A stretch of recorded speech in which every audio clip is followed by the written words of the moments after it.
of the Transportation Committee to order. Good afternoon, welcome everyone. The Transportation Committee reviews items of interest regarding all modes of transportation in the city of Oshkosh, including motor, transit, bike, and pedestrian.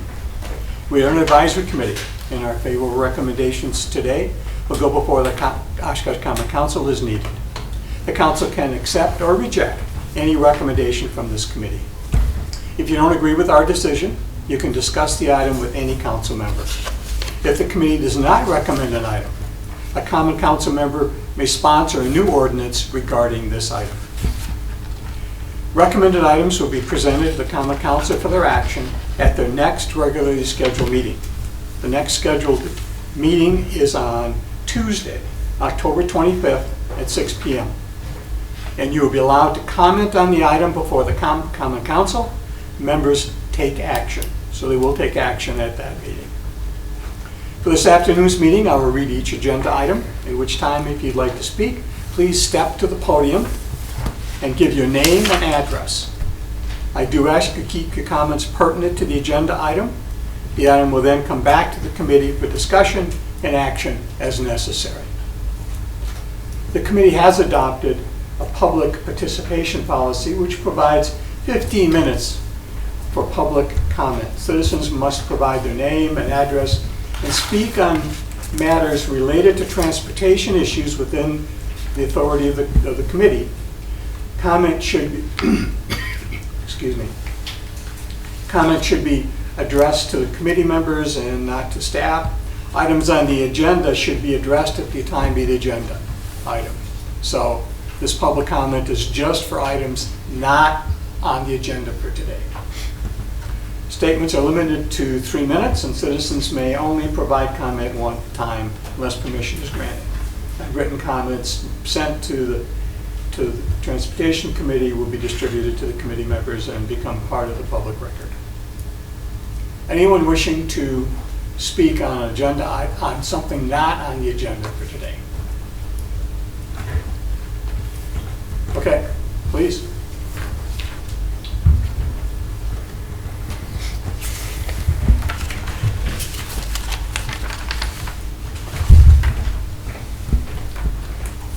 My name is Julie Nillis Mormon. I live at 537 West 5th Avenue here in Oshkosh. And we've been at our home for over 40 years. The traffic has picked up partly because of Bob's gas station, and then there's Players, and then there's a few bars on Ohio. And during the summer, the road construction that's been taking place on 6th and areas around there on Michigan, we thought it was the city that put up temporary stop signs on 5th Avenue, right at Michigan. And it slowed the traffic down, that there were less people cutting through to avoid the 6th Avenue intersection. And I wasn't the only one that noticed it. It was quite a few people. And so they were neighbors, and they were like, the only thing that's a problem is it needs to be up on a pole so you can see it. Because cars would park down there on 5th, and all of a sudden you're hitting your brakes because you see it at the last second and you want to obey the law. Well, then we found out it was the construction company, not the city. So that is what we're here for, is it possible to make 5th and Michigan a 4-way stop? That apartment by the boat docks, I think that's what they're calling it, that's going to be opening soon along with the second building. That's going to bring in a lot more traffic. And the hospital, even though you can't get through that way, that doesn't mean people won't try to come through. So that's what we're asking the committee. We don't know how to do this. We're going to let you guys tell us, okay? All right. We'll leave that to Mr. Collins to review. Yeah, so how that works, I would have to evaluate the intersection, see if it meets the warrants for traffic control device. Obviously, temporary for construction is one thing. Obviously, that made sense during the construction, but to put something permanent, I'd have to look, and I can do that, look at the warrants, see if it meets that, which generally is based on traffic volume, crash history, site distance issues, those things. So I can look at that for a future agenda. Right. but I think we're gonna need to wait on that a little bit until the apartment building is finished and the hospital is finished, because I drive on Fifth too. I've seen that. I've stopped at that stop sign several times, so I'm familiar with that area. But I'm just suggesting maybe we wait until, because otherwise the warrants, I don't think Right. are going to be good enough Right. to warrant a stop sign, because typically that street isn't very busy, at least when I've driven on it. But Yeah, that makes so, sense. We wait until that happens, and then we evaluate that intersection. Thank you for coming tonight. Appreciate that. All right. Can you call the roll, please? May you call the roll? Armstrong, Yes. Merritt, Here. Hartman, Here. Martin, Here. Okay. So we have 4 members tonight. First item of business, approval of the minutes from our September meeting. Do I have a motion to approve those minutes? so moved. Do I have a motion from Ms. Martin? Do I have a second? I'll second. All right. Ms. Merritt. Any discussion on those minutes? Call the roll, please. Armstrong, Aye. Merritt, Aye. Hartman, Aye. Martin. Aye. Old business. Request for recommendation on UTV ATV use on city streets. Comments on that? Yeah, so I'll just lay it out and then Yeah, that's great, then we'll yes. do the citizen Yes. comments. But basically, going back to our last meeting, Winnebago County recently passed an ordinance to allow ATVs, UTVs on county roads. So the city council had got some requests on allowing them on city roads, and they referred that issue to this committee for a recommendation. So if you remember, the committee requested a survey poll be conducted to get public input, which it was. You got the results today. The poll closed yesterday. So we now have those. And then I included a couple supplemental sheets for points of discussion, depending if you need those or not. Those were also distributed at the September meeting. So the council's looking at a recommendation on this. First, I think the first point of discussion is a recommendation if they should be allowed on city streets, and then if they are allowed, then where, when, how, etc. So I, again, included some items of discussion in the September, which are the same now. So you have some background information. Results of the survey of the poll? So the survey, as you would expect, there were a lot of responses. So about 1,400 responses, which for a survey is very good for Oshkosh. I mean, at 1,000 or more is very, very good number of responses. So the poll, most of the people had lived in Oshkosh for 10 years or more. Most people are aware that they are prohibited on city streets. The majority do not own an ATV. As far as whether they should be allowed on city streets or not, we have 30% strongly agree, 10% agree, 5% are neutral, 11% disagree, and 44% strongly disagree. So 55% believe that they should not be allowed on the city streets, with 5% in the middle, and 40% think they should be. Those are the general topics, and then it gets into some more, if allowed, what safety measures, would you support? And then there are a lot of comments, so there's a lot to read through there, Yes. but those kind of vary as well. People have a pretty strong opinion one way or another, though, I'll tell you that much. So. Yes, I think I read almost all the comments. Certainly gets a lot of attention. So, anything else you want to add to that at this point, Mr. Collins, or are we No. ready to go? I think we're ready. Okay. Comment on this item, please. Remember, please step to the podium. Remember, keep your comments to like 3 minutes or so if you can. Appreciate it.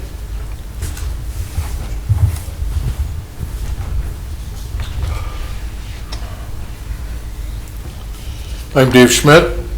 I live at 1960 Walnut Street here in the city. I'm President of Fox River Wheelers and Chairman of the County ATV Alliance.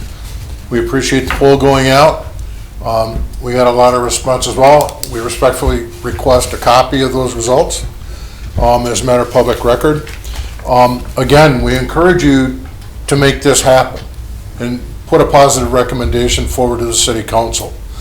I was thinking about an instance where we've used these in the city, and I go back to last year's Christmas parade, and we participated in that for the first time as a group.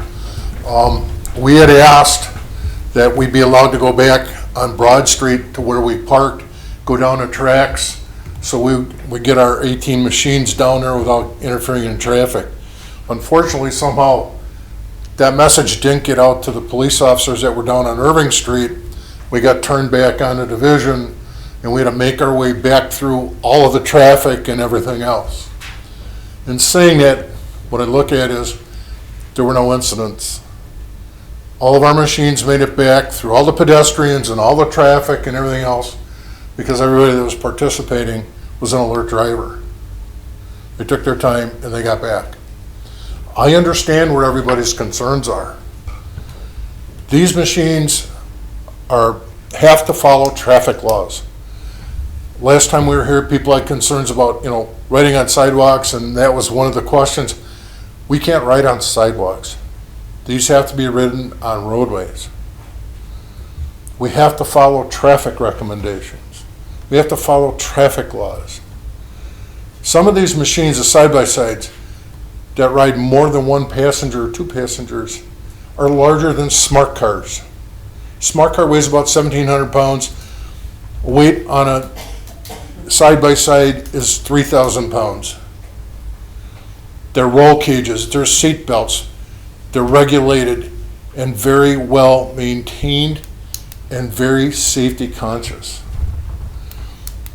Again, this is a key opportunity to bring in more revenue dollars into the city. There are many people that own them here. I urge you to make this happen. We just had a very successful ride in Winnebago County and into Green Lake, Marquette, and Waushara County on Saturday with 71 machines, over 100 miles, stretched nearly 2 miles long without incident. And we raised a lot of money for our charities, and we brought a lot of money to several businesses. It can be done safely. There's always going to be problems. There's always going to be knuckleheads out there, but there is with drunk drivers and everything else. That's just people's nature. So I appreciate your time, and please make a positive recommendation on this. It will be good for the community. Can I ask you a couple questions? Certainly, and anything else you'd like to ask. Okay. The one question I have, we've heard that this is an opportunity for economic growth, economic activity in downtown. Is the argument, and where this is coming from, is one of the comments in the survey was somebody said they didn't think people would be trailing their ATVs to Oshkosh from another city just because we allowed people to drive on the city streets because we have no trails. Is the economic argument we're going to have folks who normally would not come downtown, who live in Oshkosh, who don't come downtown because they have to drive a car, but they'll take the ATV down? Or are you saying that you're thinking people are going to come from outside Oshkosh to come here because we allow ATVs on our city streets? I think you're going to see both. As a matter of fact, my wife and I are actually thinking about selling her car and buying a UTV that's fully enclosed. We have one now that just have half doors on it, so we have canvas doors that we put on in the wintertime.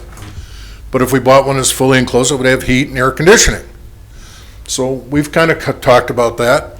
It would be a much simpler, easier, more reasonable mode of transportation, better mileage and everything else for the few errands that we would run. Our principal transportation is a pickup truck. Okay?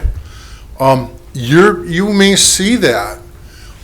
We know for a fact there are people in our ride that would say, hey, we would come into the city more often. There's people here in our group that rode with us this weekend and say, yeah, There are people from outlying areas who come in. They wouldn't need to trailer in with the county being open. So we wouldn't have trailers parked all over the place. There are people in the community. Myself, being the trail ambassador in our area, I would be able to leave my home on Walnut Street, go out through the town of Oshkosh and get out and do my patrol instead of trailering out to Winneconne or Omro to do what I'm supposed to do and trained to do. It makes a lot of sense. It will bring an economic impact in a positive mode to the city. Okay, all right. The Thank you. Second question I have, though, is Okay. regarding insurance. One of the comments in the poll from someone was that they said that, well, that it costs more to insure a UTV, ATV than it does a vehicle. No, it does not. Okay, In most cases, they're equal to a motorcycle, okay, okay? And the requirements on insurance are the same valuations as an automobile or motorcycle. okay. So if you own an ATV or UTV, you're required to have insurance? In some areas, it's not required. It is required in the ordinance of Winnebago County and all the townships within. Okay, So that would be something we would highly recommend within a city ordinance. And I'm gonna tell you straight up, most responsible riders are not going to go out without them. These machines are extremely expensive. No one's gonna take a chance at riding without insurance. yeah, my concern wasn't about the driver's machine. My It's concern was about liability. liability. Absolutely. Somebody might get hit. Absolutely. There's also something going on in the state, and I just want to add into this. The things that are going on with the DNR, and they have just proposed that an ATV, UTV rider must render aid if they come across an accident or are involved in an accident. Otherwise, they can be fined. There is also a proposal for triple damages being pushed by our state association, WATFA. If a rider causes public property damage or accident, that the city or the state could come back and look at triple damages. That's currently in discussion in the legislature, and it is being supported by every club in the state. Okay, thank you. I Go have ahead. one question. Yes, ma'am. This is just, because I don't know. How does the width of an ATV, UTV compare to like parking spaces at one of our parking lots? The maximum width right now is 65 inches outside wheel to outside wheel. So they're smaller, okay? But that's mainly so if you're going on a trail, you can fit through gates and everything else. The state is not going to compromise on that for that very reason. There are some machines out there right now that are at 72 inches, so 6 feet. They cannot be ridden on trails. And there are a couple of manufacturers right now that are lobbying the state to increase the weight from 3,000 pounds to 4,000 because they're making bigger machines, and a lot of those are focused on agricultural use. And if they did go through, it would only be for state roadways, you know, paved roadways. They couldn't go on trails because the trail systems are not going to relent. So, yep, so they're still narrower than a vehicle. Any other questions? I have a few questions. Can you address noise issues with tires? Because they're all-terrain tires, are not Yep. street tires. And Right. also, not necessarily the muffler aspect, but the engine aspect of it, because these are not normal car engines. They're like double clutch or something, or Yeah, they have to maintain 96 decibels or less, which is way less than a Harley. Okay? They have to have factory, they cannot take and change the exhaust system for noise, and they have to maintain that, or they can be fined. So 96 decibels or less. Okay? As far as tire noise goes, that's why a lot of people are switching. And they are no longer low-pressure tires. In 2020, it was changed, did I bring that sheet up, or is it, I think I did. Low-pressure tires are not the instance anymore as of 2020. It's regular pressure tires, and that's why you're seeing most of the vehicles are switching to a combination tire that they can use on roadways, or they can use on trails. Wisconsin has over 65,000 miles of paved road routes or gravel road routes that are usable by regular motor vehicles, trucks, anything else. We're the leader in that in the nation.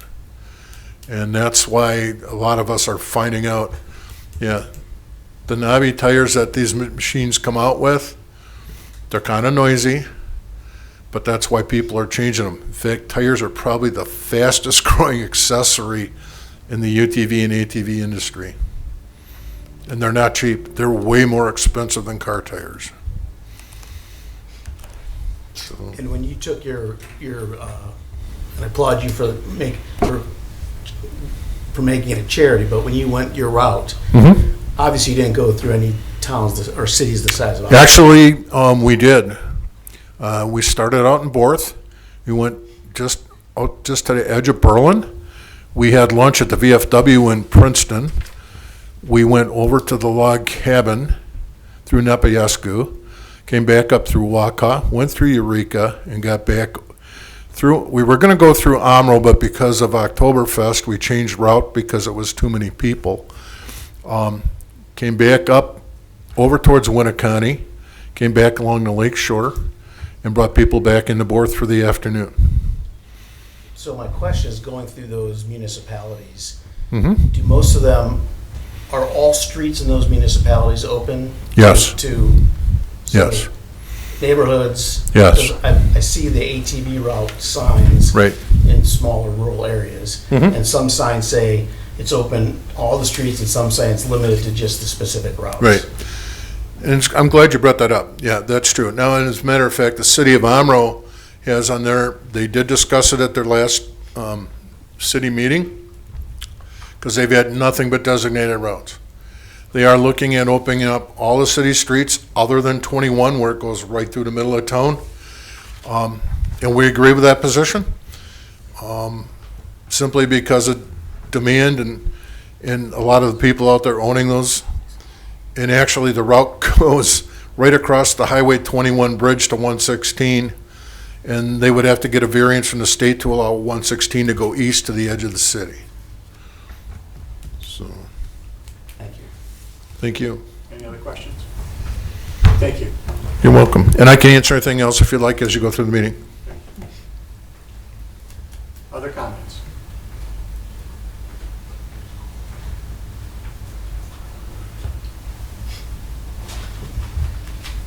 Remember your name and address, please. My name is Keith Doxrud. I'm on 449 Dove Street, and I just wanted to make some comments about, we have a lot of kids because we're right by West High School, and they're always going by with e-bikes and a lot of skateboards, motorized skateboards, the kind you can steer with. And they're clipping along pretty good, no helmets. Some of them have helmets, but they're whizzing around like they're riding on a regular bicycle, and I think that's a big safety thing there. That's the negatives to anybody that disagrees with the side-by-side rulings. It's for me, I've been riding motorcycles since I was 14. Until 2014, I had a lady turned in front of me and I hit her head on. And I was out of work for 7 months and in the hospital for 2 weeks. And the safety things with the side-by-sides is you have a roll cage on you. It's like a car that doesn't have a lot of the tin around it. They do have tin, but you have a solid roll cage. You got taillights, headlights. You got, most of them are getting directionals. They're more, I think they're more visible in a motorcycle. I don't drive a motorcycle anymore because of the fact that I had that accident, which I miss. But people don't see you, and that's the big thing. With side-by-sides now, I mean, a lot of them are so bright you can't not see them. And you know, you got bright green and the reds, and mine's black, but it's got red things on it. And it's just, I think it's a good idea because of the fact that you were saying that it could bring more business from people out of town in the country and bring them in. And it's I think it's a plus for Oshkosh. I think the safety aspect of it is very low. Also with people that own these, like Dave said, they're expensive. They're average around 20 and above thousand. A kid isn't going to be able to have that unless mommy and dad let them ride it, but they have rules too where they have to be 16 and with a license.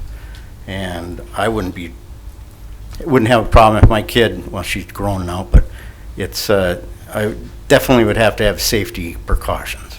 But it's mostly like having a Harley. It's mostly like 30 years and older. It's older people that ride these things. They had rides just like Harleys, like we had this weekend, and it's normally safe. But you're gonna have accidents, and you're gonna have, like Dave said, you're gonna have stupid people that are gonna do stupid things. But they can do that on a e-bike. They can do that on a motorcycle. Crotch rockets. Sawyer Street is a big thing for crotch rockets going up and down there late at night, and you can hear them. They don't have any baffles on them, so they're just sound like dirt bikes, and they're louder than hell. And that's one of my complaints is because of that. Thank you.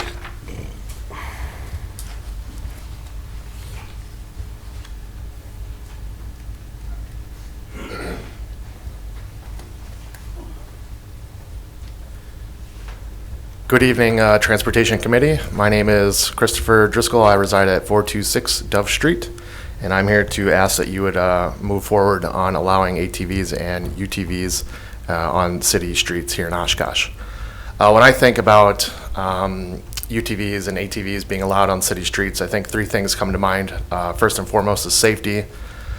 Second is convenience, and third is leisure. So as far as safety goes, we're already obviously allowing motorcycles on roads, and those only have two wheels, and so four wheels is obviously a better balanced machine. They have roll cages, seat belts, headlights, tail lights, so overall I think it's a safer machine than motorcycles, and again, motorcycles are already allowed on the streets. So second would be convenience. I do a lot of work on my own vehicle. I own a pickup truck. When I work on the thing, sometimes I'll be needing, in the middle of a repair, I'll be needing a part or a tool, and I have to go get it. I can't take my truck because it's got missing tires and whatever, so I would need a second vehicle. I don't want to have to rely on, say, Uber or asking a friend to take me to the parts store or whatever. I'd just like to take my own UTV to the store and go get it myself and not hold anyone up. So then the third thing would be leisure. I think if the city wants to grow and attract young, talented people, I think allowing ATVs and UTVs on the road might be a way to do so. So, thank you very much. Thank you. Other comments?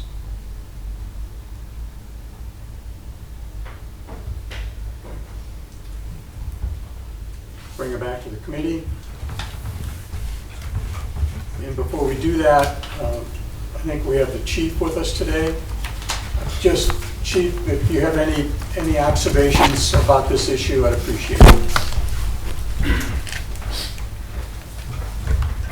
Well, as I presented the last meeting, the data that's currently out there across the state is data that really relates to UTV, ATV usage on trails and roadways, and that data is going to mature as more communities elect to allow them on city streets.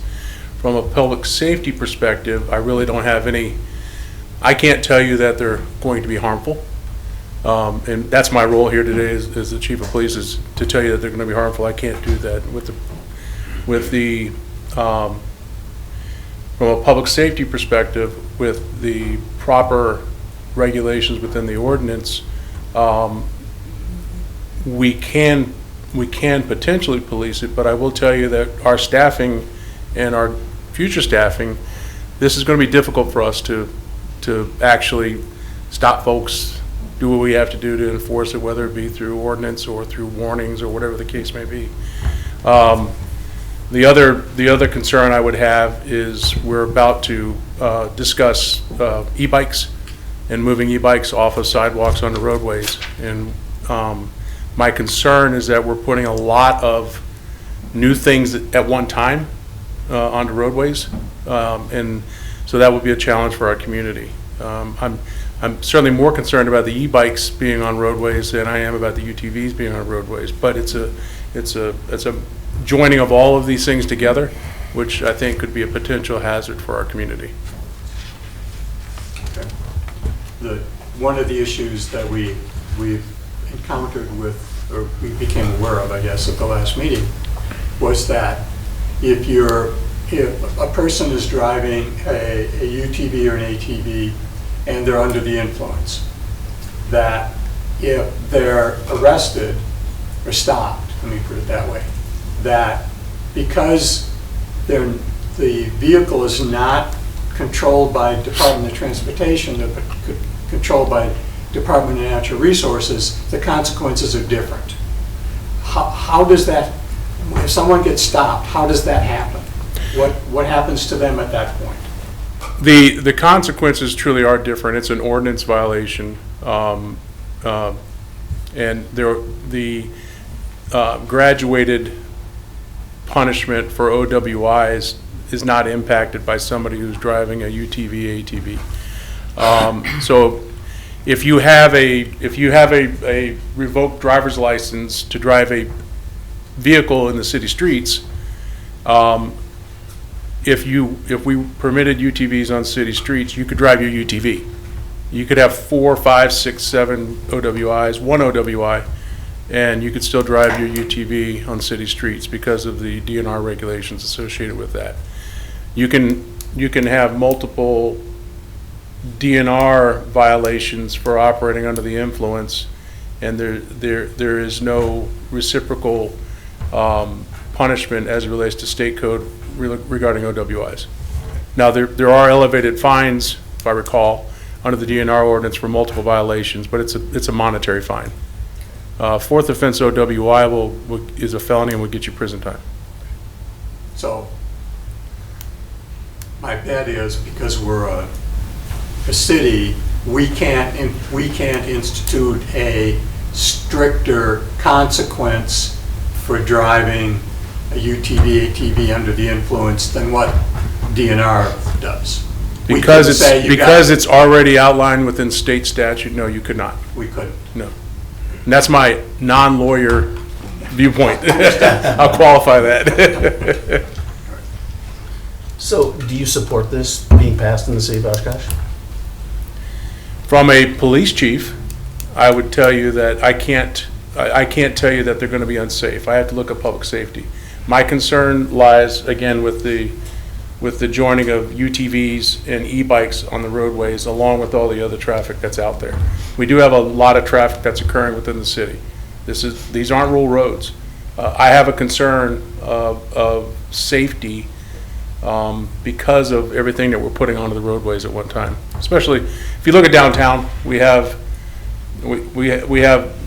narrowed roadways for parking and things such as that. We have cutouts there. We have road diets on some of the other streets, and with the traffic markings. So I can only project out what I think could occur. But if I looked at data right now, there is really no data to support that it would be wrong. I do appreciate all of the provisions that are within the proposed ordinance for safety. I think that the UTV Club has done a good job of saying, yeah, these are really good ideas. It's a long answer to tell you that there are consequences that I think are going to be problematic for us, and it's not that UTVs by themselves are going to be bad. It's everything else that we're putting together that I think could be a problem for us. And you also mentioned last meeting that there isn't a city the size of Oshkosh in the state of Wisconsin that allows these. We're like the guinea pig, basically. That is correct. There is one city that is outside of Waukesha, maybe Mequon, that has a population of roughly 20,000-ish that does permit these, but there is no city our size that permits these on city streets. One of the items that has come up, and it came up in the poll as well from ATV users, I think, was the proposal to try it in in the winter months to see how it worked and see what issues there were for people getting to Lake Winnebago and using the ATVs on Lake Winnebago more directly than current. Does that, I don't know how to interpret that. I'd be willing to consider that. I'm just not sure if it's worth trying to do that. If it affects you at all. We allow I it for couldn't 2 really months. comment to that without any data to say that this is a good thing or a bad thing. It's just, if you're either all in or all out, I guess, on it, because you still have potentially the same issues. Right. Maybe not as, well, crazy thing is that people ride bikes in the snow around here, which is different for me. So you could have the same combination Okay. of similar vehicles on roadways at that time. I understand. Yeah. Thank you. Any other questions for the chief at this point? Thank you. Okay, thank you, Chief, I appreciate this. Back to the committee. You've had your opportunity to speak, sir. What's that? You've had your opportunity. Okay, I'm sorry. Comments? So if I'm understanding this, Jim, ATVs and UTVs are not registered with the DMV, correct? Correct. I understand they're registered with the DNR. Okay. So we're not enjoying the wheel tax that is in place that other vehicles have to pay. Correct. What's the difference between an ATV and a UTV? Are all of them 4 wheels now? Do they no longer manufacture 3-wheel ATVs? That's correct.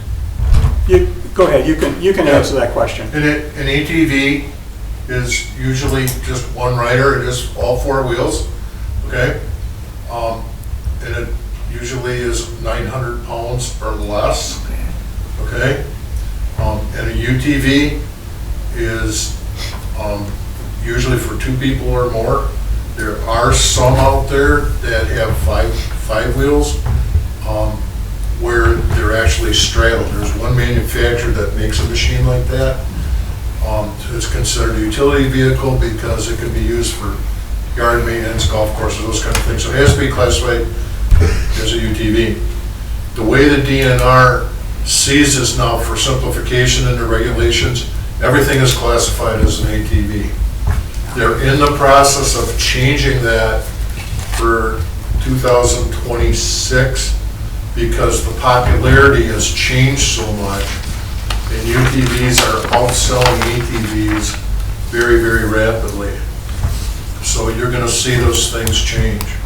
In regards to one other comment that the chief brought, and he's right, they are demanding absolute sobriety in the DNR regulations, which has been the case for the last 2 years. If you are caught, you are going to not only be penalized, you're going to lose the registration on your machine.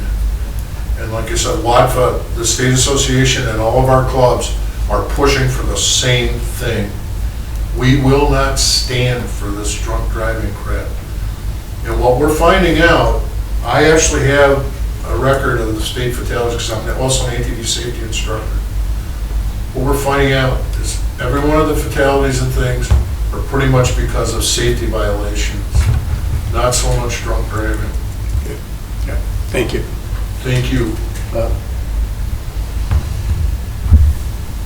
Other comments? I have a concern in that I don't see Oshkosh needing to be the first city in the state to do this. We aren't usually first in much. We usually wait to see how some other things are, and as the chief said, we have no data one way or another, so I don't know. I don't have a crystal ball to say, but I know the streets are busy. I ride around here a lot, and I hesitate. So do we have a motion on this?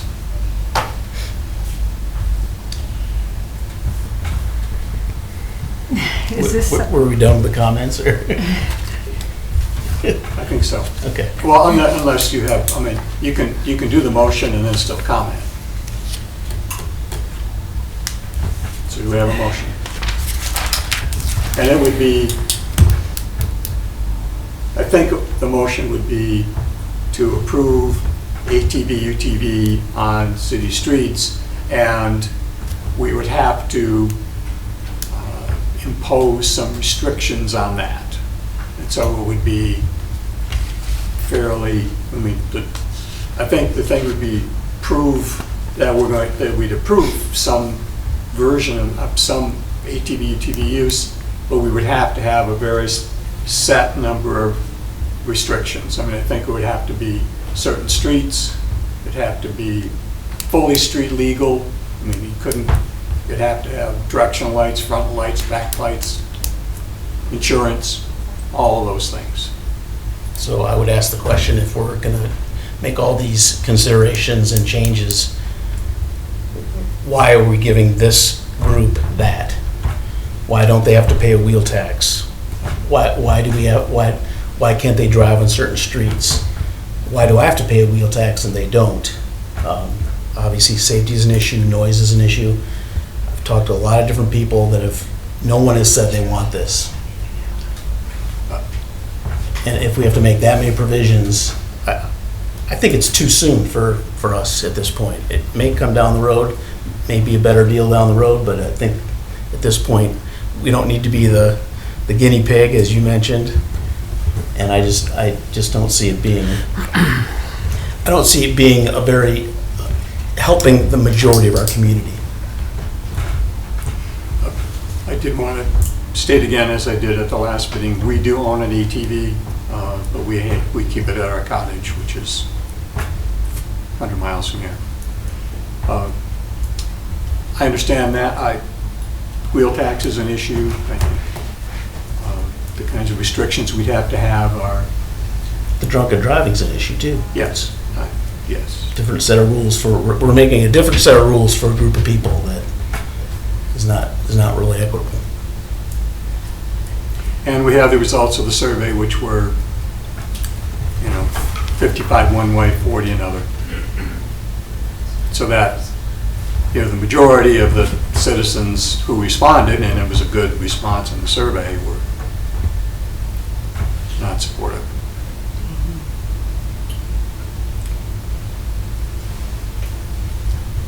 Well, I think we should, somebody needs to move it, somebody needs to second it, and Unless we don't then we want vote. We aren't required to. No, do no, it. if no one moves it, no one seconds it, it dies because lack of a second, lack of a motion.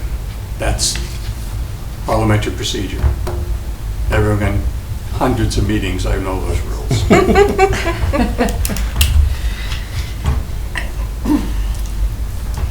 I think we received this date, I mean, this is a lot of data to read.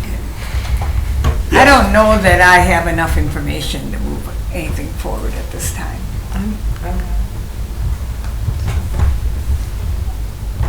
I mean, if it dies, they can always bring it back, right, at some point in time?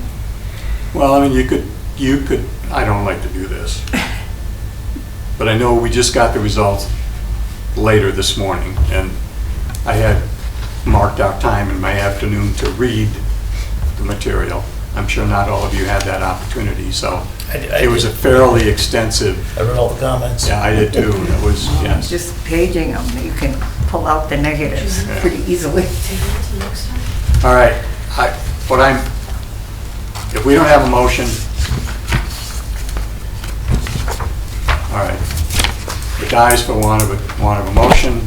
We'll not move this forward at this point.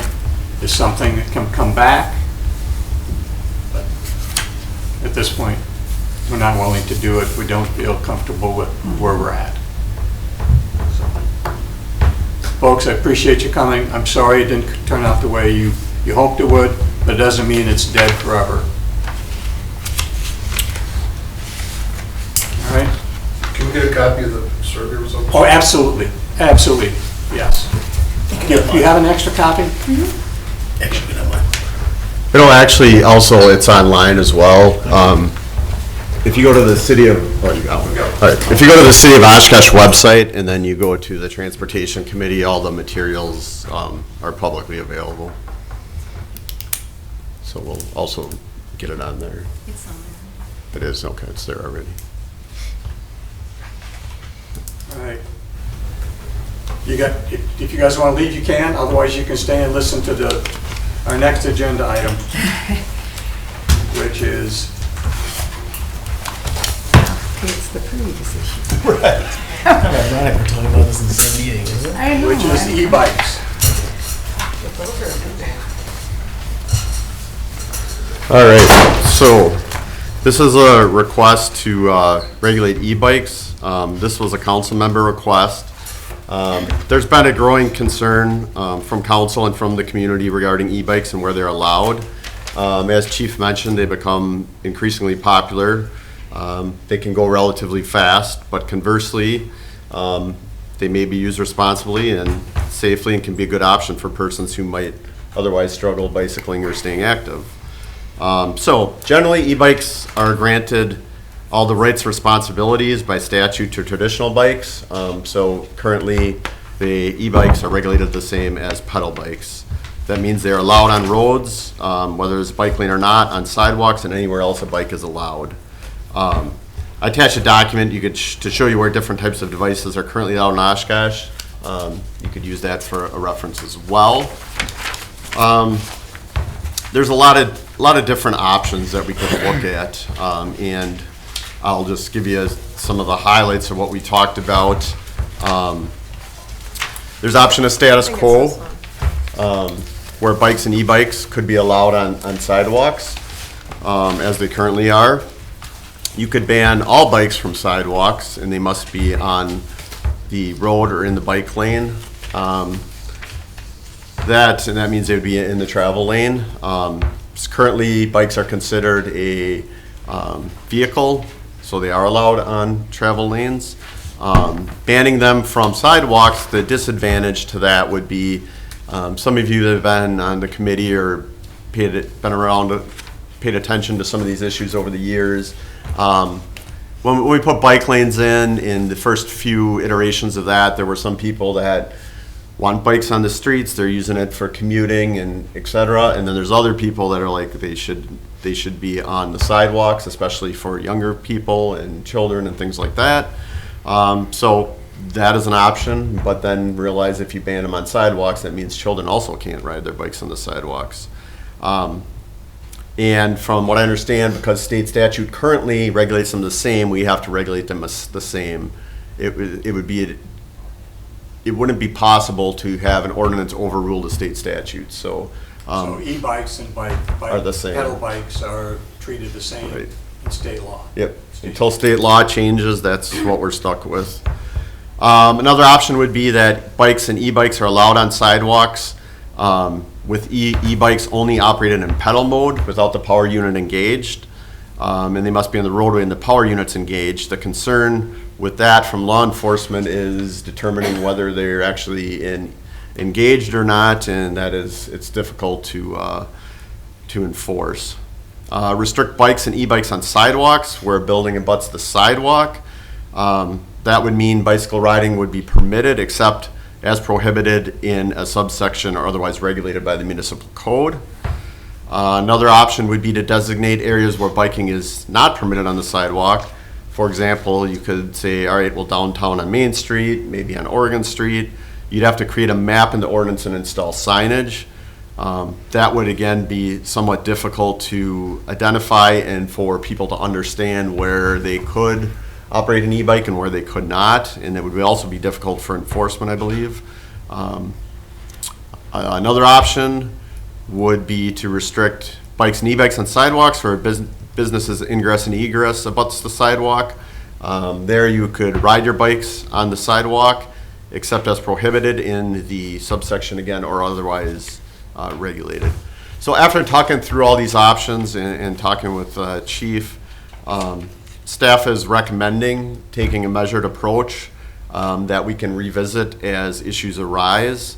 So at this time, we're recommending continue to allow bikes on sidewalks, but restricting them on sidewalks where businesses ingress and egress abuts the sidewalk. That approach would allow for the use of e-bikes in power mode in areas with challenging grades, areas near Highway 41, for example. However, it would restrict the use of bikes and e-bikes on sidewalks in the areas that have the most potential for bike and pedestrian conflicts. The downtown Main Street, for example, where there's basically businesses on every block. It should be noted that if that was the recommendation, in areas where bikes and e-bikes would remain permitted to use sidewalk and park trails, there still are restrictions in place with traffic laws that would require that bikes and e-bikes yield to pedestrians. They still need to travel safely. It also should be noted that if whatever is decided or recommended and whatever council adopts, that if issues continue, we could then look at additional ordinances and consider them, including designating areas or the prohibition of e-bikes in power mode, or the prohibition of all bikes on sidewalks in the future.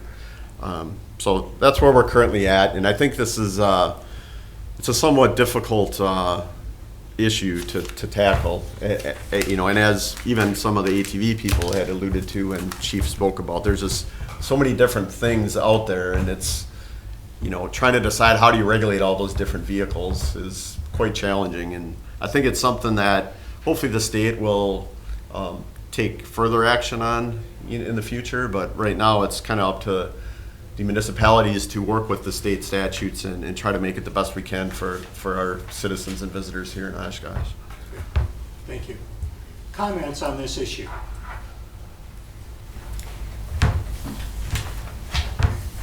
I'm more concerned about Okay. Public comments on this issue. So this is a lot easier for me than the UTV side of things, and specifically, the speed for which e-bikes can now go is quite prohibitive to safety on sidewalks, specifically those that are in our downtown area. And when Jim and I started looking at these things, how can we actually enforce it? I'm not a big fan of you can only operate it in pedal mode, because that's going to make it difficult for police officers to, we stop somebody and we hear, well, I was pedaling. And how do we actually prove in a court that he was in pedal mode and not operational? Because he could turn it off before we stop him. Windows may be rolled up. It just isn't going to be an enforceable ordinance. Because bicycles and e-bikes are treated the same way, we have to look at it holistically with everything thrown into the pot as it relates to enforcement, and treat an e-bike the same as you do a bicycle. The true viable solution that through research we were able to find is actually Madison has their ordinance, which specifically prohibits against, as we're recommending, a business that has their ingress and egress upon a sidewalk. We think we can enforce that, but enforcement for us is going to be more knowledge than anything else. And I will share with you that when we stop somebody for a traffic violation, we require that our officers issue them a warning or issue them a citation. There's two choices. It's not a stop doing it and move on. So we'll always have a record of somebody who was stopped.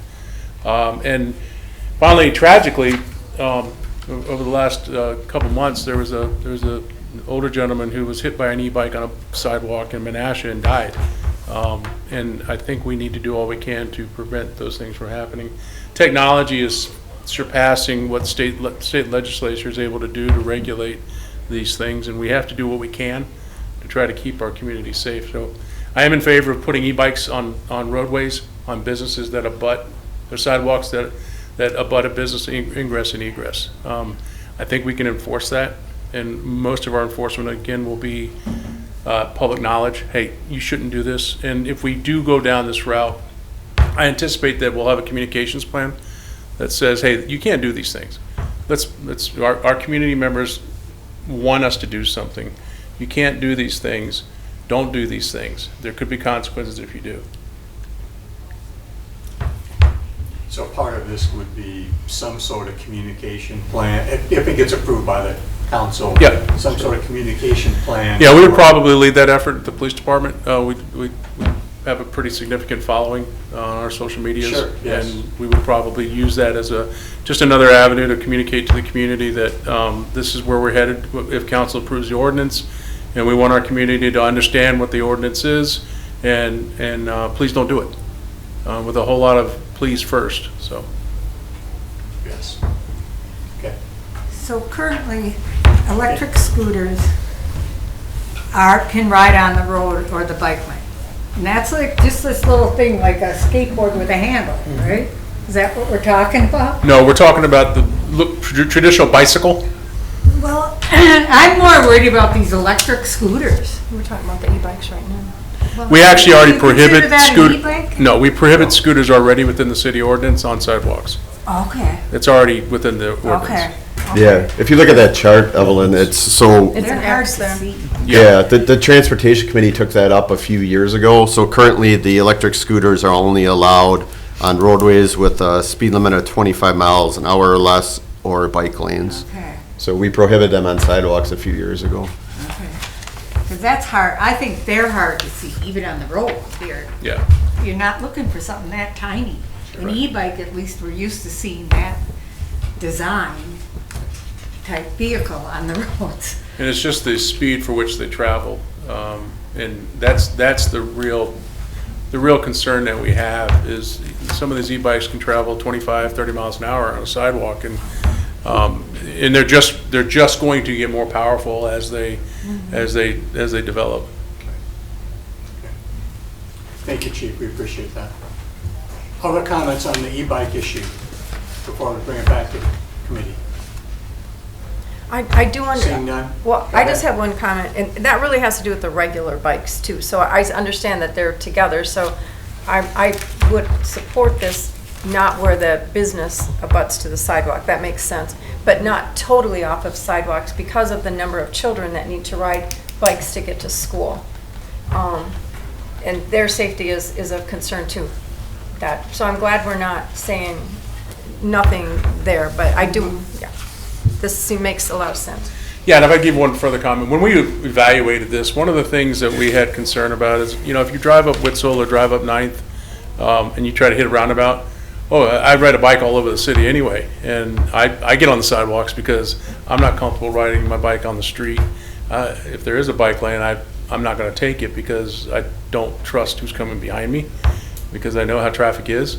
And when you hit a roundabout, you certainly don't wanna be in a roundabout on a bicycle either, because that would be very difficult. So, Deb, to your point, we considered all those things, and frankly, if a child is riding their bike on a sidewalk, we have a lot of other things to do. We're not worried about that. We're looking for the person that's going to really create harm for people. So, although there's a lot of things that are in codes and ordinances that we just can't get to. And our cops aren't going to get to the child riding a bike on a sidewalk. Now, if the child were riding a bike on a sidewalk and they ran into somebody, they harmed somebody, then we have to take appropriate action for that. But from a proactive piece, our proactive enforcement would be on the e-bikes on the sidewalk because of the danger that they provide to the community. Yeah. Thank you. Well, it's unfortunate that Mr. Lynch isn't here today, because I'm sure he would have insight on this that we don't. But it's pretty amazing to me that the legislator hasn't caught up, because comparing a bike to an e-bike it's like a chicken, it's not the same at all. So it's unfortunate, because I know a lot of municipalities, specifically in California, they've dealt with this 2 or 3 years ago, that due to deaths and children riding e-bikes, but this sounds like a good compromise. So, can we have a motion to approve, bicycles can still use the sidewalk except where there's egress from buildings near the, abutting the sidewalk? Can I have a motion on that? So moved. Second. Mr. Martin moved, Mr. Armstrong seconded. Any other discussion on this? Call the roll, please. Armstrong. Aye. Merritt. Aye. Hartman. Aye. Martin. Aye. Passed. Our third agenda item. Okay, this is a request to update Go Transit's monthly fare cap from $40 to $50. The 3-month advanced purchase bundle to $135, which is $15 discount, and the paratransit agency fare to $23 for non-rural and $31 for qualified rural applicants. So the gist of this is our new electronic fare system working great. However, our revenue's down a little bit, and one of the reasons is with the fare caps, which there's a set amount that riders will pay each day and each month. So we're proposing to keep the fare would be the same, base fare stays the same. The daily fare cap would be the same, which is $2 base, $4. But then the fare cap, we've learned for the monthly is kind of low compared to our peers. So as I mentioned, the base fare would be the same. So effective January 1st, we would be looking to increase that fare cap to $50, which is still a great deal. You can ride all you want for $50 all month, every day, many times as you want. And then the 3-month advanced purchase, that's something that's kind of unique that most systems don't do, but we had a 3-month fare before this system, and so when we put in the new system, it was something that people asked if we could keep that, that discount for purchasing 3 months at a time. So it is still relatively popular, so we will keep that option as well. And then the agency fares, that is a little, it's hard to understand, but basically that's not a public fare. It's what like social service agencies pay for paratransit, basically, for the cab rides. It's not a public fare, and those are allowed and defined by FTA. Basically agencies purchase tickets for their clients, and they're allowed and to be higher because the agencies get government funding and we do as well, so they want to prevent one entity from subsidizing the other negatively. So it's called like a fare recovery model. So that's where they allow like the agency fare for paratransit to be higher. And also, I'll note too that next year, we know our paratransit contract is up for is at the end of its life next year, so I'm sure that's going to be going up as well. Whenever we get the new, whoever the new provider is, those rates will probably be going up. But I think it's reasonable based on, and I gave you a sheet that you can see kind of our where our peers are as far as fare caps go, and $50 per month is about the average. I mean, some are more. Madison, Racine are at 65, Milwaukee's at 75, Kenosha's at 60. Appleton is at 60, and I talked to them. They weren't sure if they were going to be raising that or not yet. They're going to be actually implementing the same fare system that we have, so that'll be kind of nice. That'll be one more system that you'll be able to use the same fare system with that's adjacent to us. I know Claire's 50, so looking at that, I think that's reasonable. And like I said, no one else really offers the 3-month bundle. And then the paratransit fares as well, that would get us close to the average. No one else offers a rural fare, so there's really nothing to compare that to, but yeah. So that's what we're proposing. Thank you. Any comments from the public on the change in fares for Go Transit? Going once, twice? Seeing no one's rising, back to the committee. Comments from the committee? Do I have a motion on this? I'll move that we accept the increases that are proposed by the traffic. Second? Yeah. Okay. All right, you call the roll, please. Armstrong. Aye. Merritt. Aye. Hartman. Aye. Martin. Aye. Our fourth agenda item. All right, now this one, I think this is what the rest of the audience is here for. Well, I hope so. So, So do we. yeah. So thank you Looks like it. for bearing with us here as we had some We were interested in interesting it. topics. So this is a request to expand the restricted parking on the east side of Grand Street from Merritt Street. So this is the intersection of Merritt, and this is Grand Street. So I'll just take you down here a little bit. A few years ago, we've always restricted parking kind of near the intersection here, About a few years ago, we expanded it this way because these houses here on, I believe it's Pleasant Street, their garages, as you can see, they are adjacent to Grand Street, so this is where their driveways and garages are.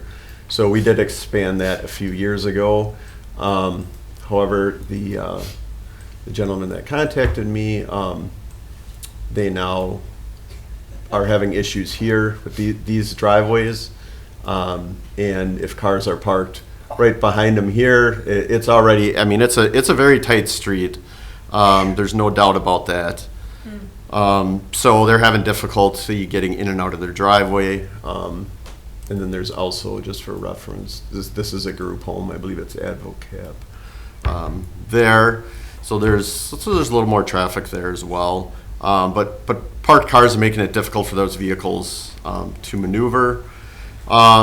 So anyway, the main issue is access to these driveways. So that's where I'm proposing restricting the parking on the east side to about here. It's about 315 feet, and I believe that would satisfy this issue here. I understand, and I'm sure we'll hear from some of the people here, but I understand he owns this parcel as well, and maybe eventually he'll use that driveway. But I think this would solve the immediate concern. And I don't know, I guess we'll find out who's all here to talk. But I did also receive a concern. I've talked to this gentleman that lives at this house a couple times, and he's concerned. There was a request to potentially restrict parking that whole stretch. However, like for citizens like him, he's got this one little narrow area for a vehicle, so he relies on the on-street parking. So I think whereas the citizen would like to see it all the way to Hudson, I guess we can debate where it should end. I do think that 315 feet would solve the immediate concern, though, and still allow for gentlemen like that to have some parking. As far as the group home goes, there were some concerns with emergency vehicle access. I did talk to the fire marshal. He agreed it's a narrow street. He said, they can make it work either way. So he didn't have a strong opinion one way or the other. I mean, they get where they need to go. Before we get to public comment, just one question for you. I must admit I'd never driven down that street until we had this item on the agenda. So I've gone down that street a couple of times. I don't remember a street that narrow in Oshkosh, but that's something. So there's already no parking on there's no parking on the west side all the way. Correct. And there's no parking on the east side from Merritt, it looks like maybe, 100 feet, maybe 150 feet? Yes, so now there's currently no parking from Merritt 20 feet north, and then there's like a little area there at 40 feet where one car could probably park, and then there's no parking from 60 feet to 156 feet. All right, so what you're doing, you're saying it's 300 feet, but we are already at 156. 150 feet. So you're adding about 100. Yeah, be about double in that area. Okay, I just wanted to clarify that that's what we were doing. Right, and that's basically to solve the issue with these two driveways. Right. Okay, with that, public comment on this item, please. Come on up. Remember, state your name, your address. My name's Ruth Ann Burrow. I'm at 552 Grand, so I'm at the house right at the end, right before the stop sign. So the gentleman that you talked to, no. Back here. Yep, right there with the blue can. Oops, too far. Right. I'll get there. Nope, get it there. Yep, keep going. This way, right? Right at the end where you said you talked to the gentleman that's just got the Jeep there. Right here. Right there. So he just bought that place, and he does have a small driveway. I understand that. And that's too bad. I'm sorry for him. He's gonna have to get a parking permit and park at the other end. Because there's people that pull in and out at the other side, and there has been problems with emergency vehicles. There has been problems with trash pickup, and there has been problems with snow removal. They've had to come in the other way. They've had to plow a little bit. There's been where they haven't plowed down that street at all in the winter because of that. Because the vehicle's parked right where that vehicle is parked right there. I'm on the other side of that, where I'm the one that doesn't get plowed. So your house is the one. I'm the one right there next with door. that blue trash can. We got the smallest house there. We got a big driveway for that reason. I mean, you plan ahead. I'm sorry for him. But I can't be sorry for everybody. So, are you in favor of the No parking all the way down the street. Oh, you're in favor of no parking all the way down the street? From Merritt Street all the way down to where my street, to Got Hudson it. Street. Okay. No parking. Okay. So And that's just for that reason. You can't get if somebody forgets to pull in, put their vehicle away, there's no plowing. And that's, I mean, everybody knows that. There's no plowing that's just the way it goes. They're gonna come down, they're not gonna go partially down the street and back up and go and say, okay, fine. They're gonna look down the street and see that there's vehicles on the street and they don't plow. And it's not just him that does it. There's a couple houses that do it down there. And now where he's parked, there's a house across the street, there's 2 houses across from me that can't back out. So they always got it kinda where they don't really have a driveway per se, but they kind of got an allowance with each other where they've taken over some extra land with each other, that they're kinda, they can kinda do a little UE there, But that's only for right now. That's until you don't get into an argument. That's how that new fence right there between that fella that just moved in and us happened. Because where Ellen used to live there, everything was fine and cool until a little monster moved in that house and mowed down my fence with her truck. That's how all of this started with this whole thing. And then this fella bought the house and everything turned out fine. But until that point, there was police officers at our house. I think there was 72 calls in a 3-month period of time from that little monster that lived next door to me. Okay. It was terrible, but I'm just saying, that's gonna happen, where you see all that gravel between those houses, right, those two right there, if those two ever get in a disagreement, that's gonna be the next 2 that have 72 phone calls in a 3-month period of time. Oh, thank you. Neighbors turn into not good neighbors where there's not a fence real quick. So there needs to be no parking all the way down All that right. street. All right, I understand where you're going. I'm just telling you, I know, that's what no. happens real quick. I understand.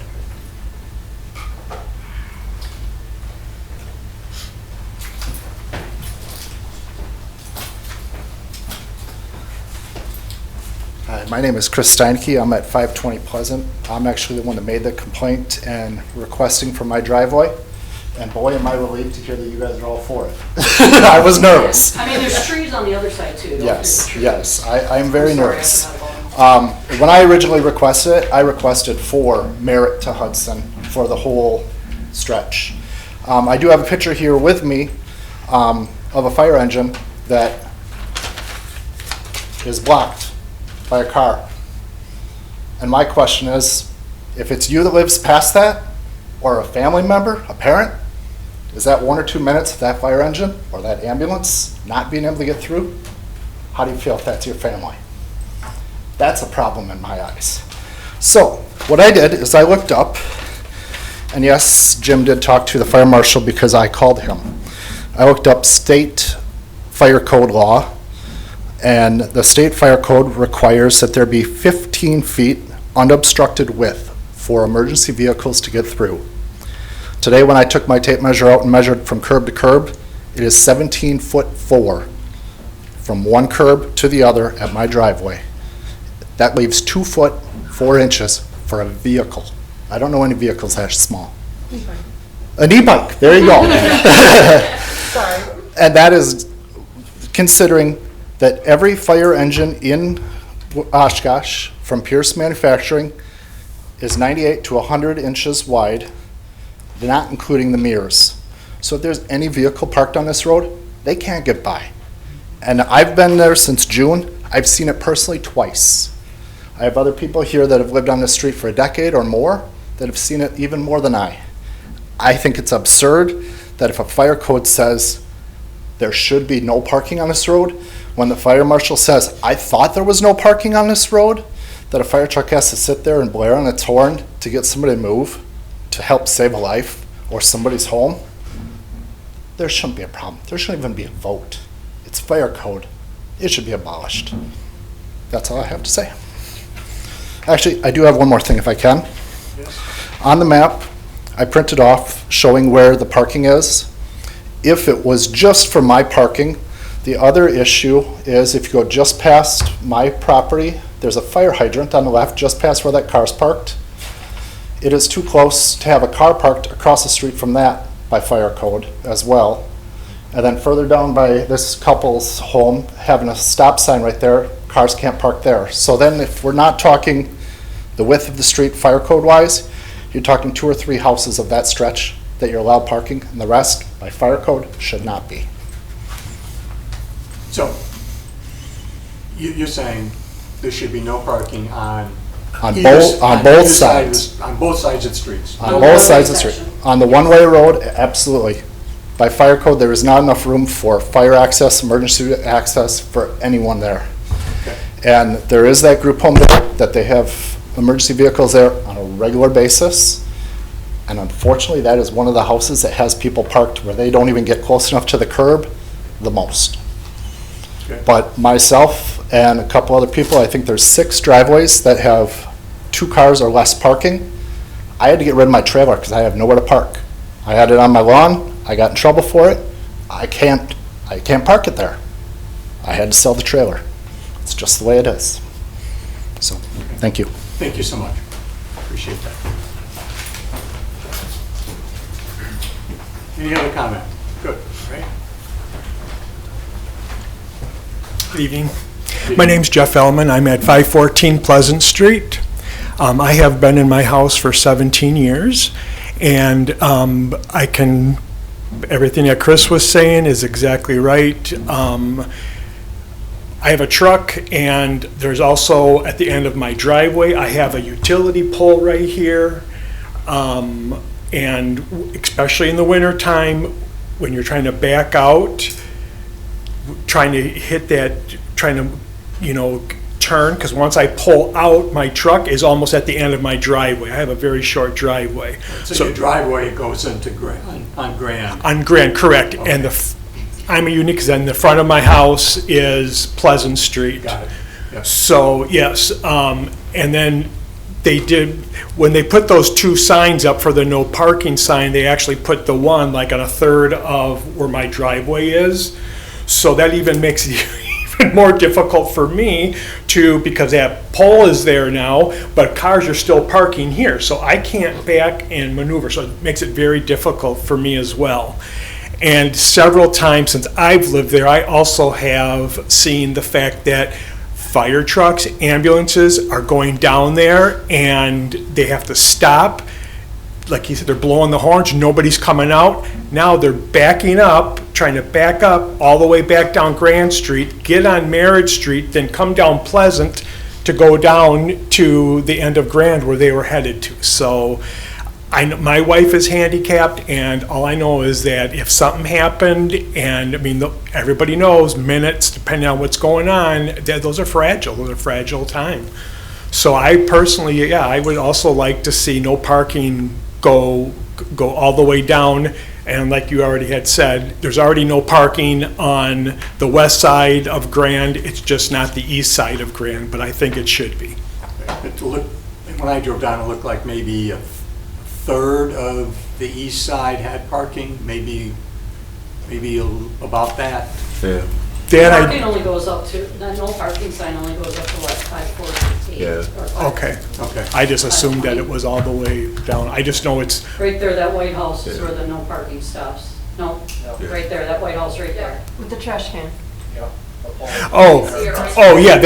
that's my house, right next to where the blue car is. So yes, that's my Okay. All right, I was just trying to, right there. That's the last one. Yeah, that's on the east side. They only put the 2 signs up, but I think it should go all the way down. But on the west side, there's no parking on Right. there. Yeah. So, at least that's what I saw when I drove it. okay, thank you. Thank you. Other comments? I don't have too much to say, I promise. But Hi. Name and, yeah, Address. Erica Joyce. I'm at 530, so I'm right beyond that car that's parked there. Right across the fire hydrant. That's mine. Woo! Okay, so what I will say, just to piggyback off of what everyone else has said, it's such a pain. So I drive a little Honda Civic. I shouldn't have to struggle getting out of my own driveway. I have to back in just to be able to get out somewhat safely. And I ride the curb all the time because someone is parked right at the edge of my driveway on either side, and that makes it so difficult. And cars will fly down that street very quickly. And also, it's hard to see in this view, but my next door neighbor, the group home, they have a giant bush right at the end of their yard line, right there. It's a lot bigger now, I will say. Makes it hard. It makes it hard to see. And and also with the plowing issue, if they're parked there like that little BMW that's parked there right there, if they're on either side of my driveway, I have to take my snowblower and I have to go onto the street just so I can get out of my house. And I'm the one that has a video, so if you would like to see that, I have a video of when, because I work from home. I'm in a meeting and I'm hearing this horn just blaring, and I look out the window and I see the fire truck stopped, and they ended up ditching the truck and start running down the street to whatever emergency was on the other side. That shouldn't be happening. And with how much they were blaring their horn, someone should have came running out right away, but they didn't. And it's just, whole thing shouldn't be any parking. That's all I gotta say. Thank you. You bet. Other comments? I think everybody's spoken just a moment. No other comments? He's with me. I know, I gathered that. Yep. I wasn't pointing him out. So, back to the committee. Normally, I don't start the conversation on the committee first, but I have to tell you, when I drove down that street, I thought to myself, why in the heck do we have parking on this street at all? Yes. I mean, I was shocked when I drove down it, so. Other comments? Because I'm telling you, I would vote for no parking on the east side of that street, from Merritt to Pleasant. That's I your think it is, isn't recommendation. it? I'm okay with that, and that's originally what the request was, and we had talked about it, but then I only heard from two people. We've heard from more tonight, but at the time, I had heard from Chris, the original requester, and then this gentleman. But yeah, I started, that was my initial thought was, well, maybe we restrict it the whole way, but it is gonna create an issue for the other gentleman, so that's where we bring it to you and council, and you guys get to decide what you think's best for the majority of people, right? So. Well, I think that just the safety issue, is enough to argue that we not have parking on the east side of that street as well. I mean, as I said, I was shocked when I went down it. I'll move that we say no parking in the whole length of that street, Grand from Merritt Avenue To Hudson. to Hudson. Second. Okay. He'll second. Do we have any, all right? Call the roll, please. Armstrong, Aye. Merritt, Aye. Hartman, Aye. and Martin. Aye. Thank you for coming, we appreciate that. Thank you guys. We appreciate you very much. So that'll be, just so you know then, what's the council meeting? Is it the 25th. Okay, so October 25th when council vote on it, so you'll be able to speak there as well if you'd like. So I that would wouldn't be a bad idea. encourage you to do that. 25th at 4? It's at 25th. 6 p.m. 25th at 6? Back here. All right. Thank you. Good. Thank you so much. Or you can go online and email them too. The council. We'll you be can do all there. the council. Thank you.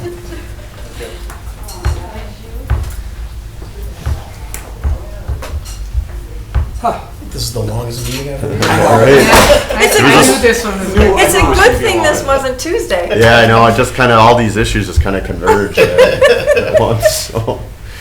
But the next two items, I think, are Yeah. be quick. So number 5, This is basically just a request to convert 3 more parking stalls from 2-hour to permanent 300 West lot. In that lot, there are, I think there's like 5 permit holders now, and there's 6 permanent space, and that's also, the Oshkosh Police Department opened their substation, so that we also approved some parking stalls for them. So, talking to the permit holders, they were having an issue with, you know, if somebody like buys a daily permit and then they wouldn't have enough stalls. So this just gives a few more stalls. That lot's highly underutilized currently, and I've been monitoring it for the last couple months, and it shouldn't be any issues. Yeah, the only question I have is that those permits, I mean, that ends at 6 o'clock. The reason I raised the question is because the Grand is right there. Yep. And when they have events, that parking lot gets filled. Yep. So if they have a permit, they could park, you know, they can park overnight then.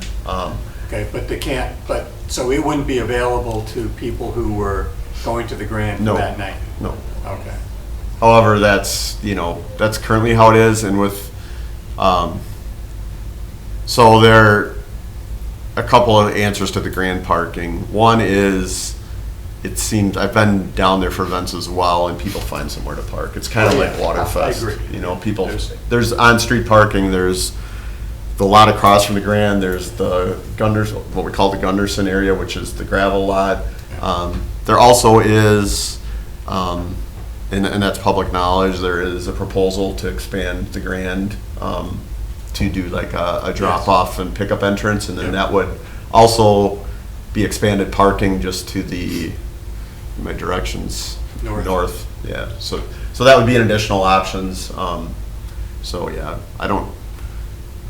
I talked with Joe on and off, and he didn't mention any concerns so far. Related to that parking lot across from the Grand, there's a big fence up in the back of where the bus, Yep. How long is that gonna be up? Because that's where I usually park. Yeah, so that's gonna be up probably till next year.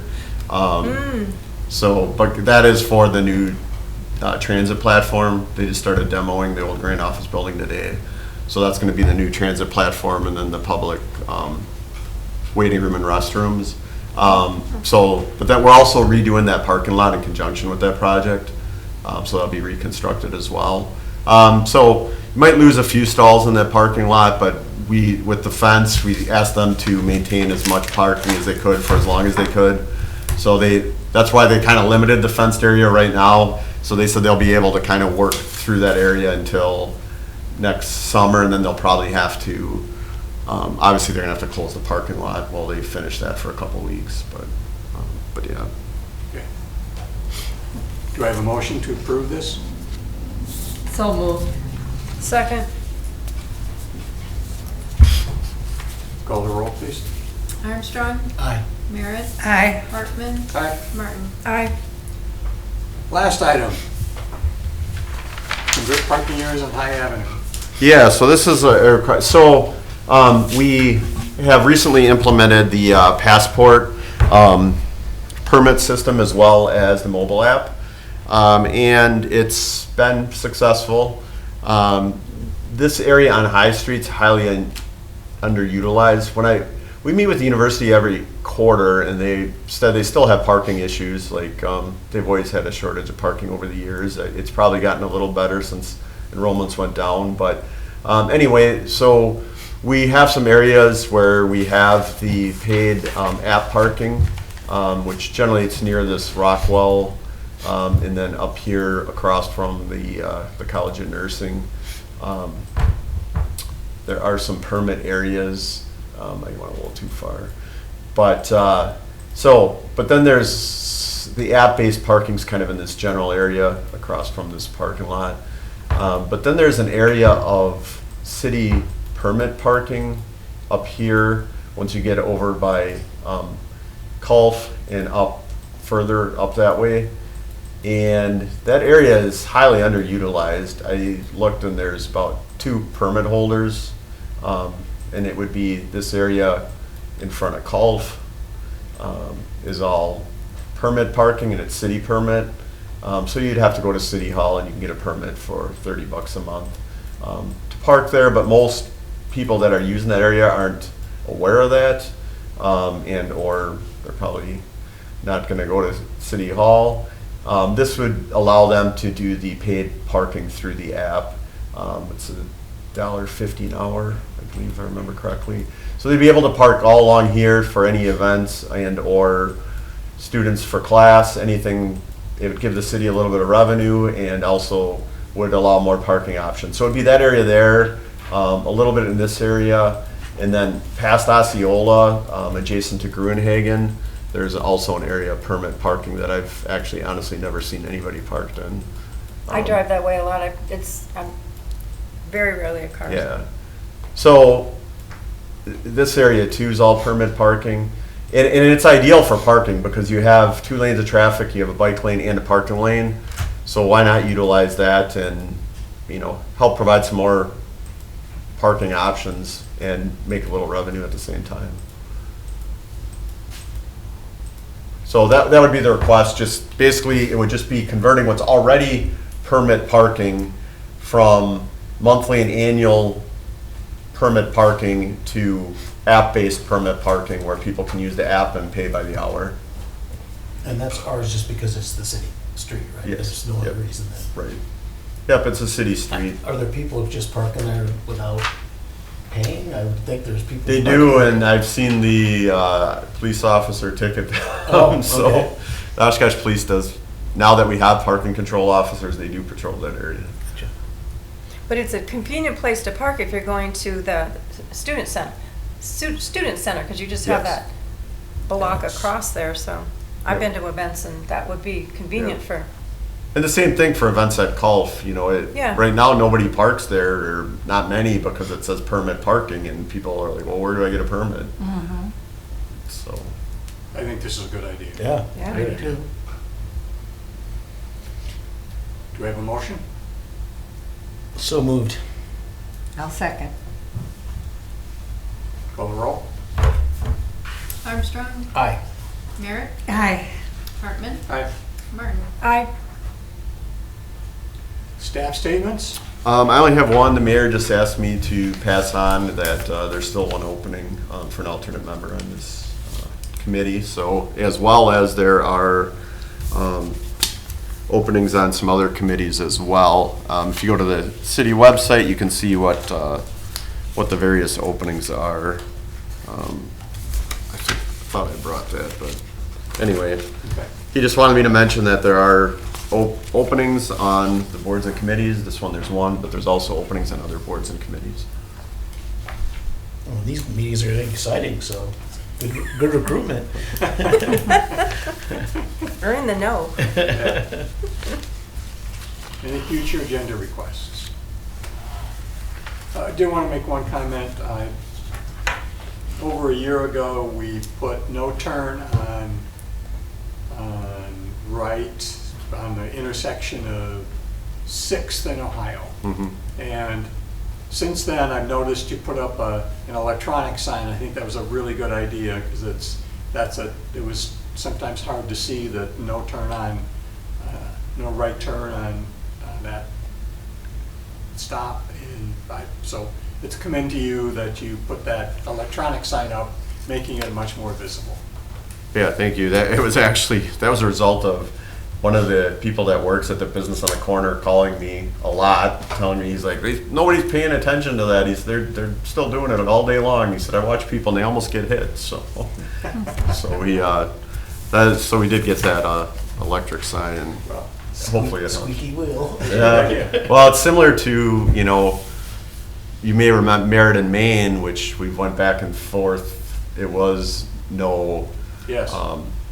It was no left. That's a no left turn, but it was no left. And then the committee at one point allowed it again for like a year, and then went back. And the same thing. People disobey it all the time. So that's where the first instance where we got one of those illuminated signs. So. And speaking of signs, though, I had just called you to talk about the merge left sign by Aurora Hospital on West Haven. They trimmed some of the trees so you can now see the no parking sign, but you still can't see that no left turn until it's right there for the merge. So it's Parks Department that should be. Well, request. as far as trimming the. Yeah, there needs to be another branch or two gone to see that sign. That's all. That's by Aurora and West Haven. Yeah. Yeah. Yeah. Thank you. Yep, I'll talk to Parks, and it's actually, yeah, that'd be Travis at Forestry, and see if he can do anything further. Any other future agenda items? Seeing none, motion to adjourn, please. So moved. Second. Call the roll. Armstrong. Aye. Merritt. Aye. Hartman. Aye. Martin. Aye. Yay. I think in November,